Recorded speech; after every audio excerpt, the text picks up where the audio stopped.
नमस्कार मंडळी. तर चला, आज आपण आहे ना शिळी चपाती उरल्या होत्या 2-3 नाही का. तर मी म्हटलं चला आता त्याचा आहे ना कुचकारा करून टाकू.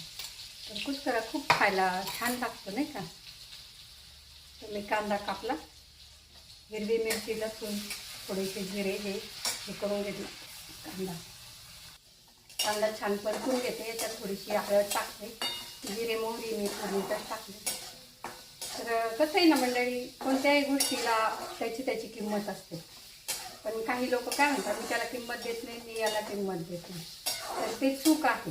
ज्याला त्याला ज्याची किंमत असते आणि ते वेळेनुसार ते दाखवत असतात. आता तुम्हाला सांगते, ह्या चपात्या वाया गेल्या असत्या, पण मी त्याला कसं केलं की त्याला परत एक चांगला हे करून, म्हणजे त्याचं कुचकारा करून त्याला एक चांगला वेगळा स्वाद दिला आणि ते पण उपयोगात आणले.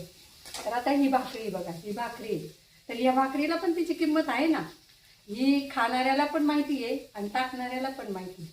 खाणाऱ्याला माहिती की ही किती कष्ट करावे लागतात तेव्हा ही भाकरी पोटाला मिळते. आणि या भाकरी जर आपल्याला वेळेवर मिळाली नाही तर आपल्याला किती म्हणजे त्रास होतो. आणि टाकणाऱ्याला कधी कधी त्याची किंमत नसते, की त्याला कसं ते आयतं मिळालेलं असतं, बिना कष्टाचं मिळालेलं असतं, म्हणून तो सहज गट्या फेकून देतो. बघा, लग्न कार्यात याच्यात किती लोक अन्न वाया घालवतात. का घालवतात? की ते माझं नाही, ते मी त्याच्यासाठी काही केलेलंच नाही म्हणून. पण असं नाही करायला पाहिजे.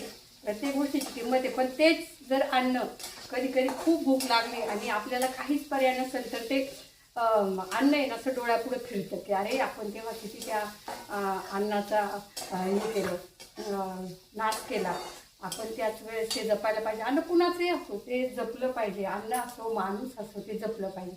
कारण प्रत्येक गोष्टीची किंमत आहे आणि वेळ आल्यावर ती आपल्याला कळते. म्हणून कधीही कोणत्याही गोष्टीला की असं हे करायचं नाही, इग्नोर म्हणायचं नाही मला.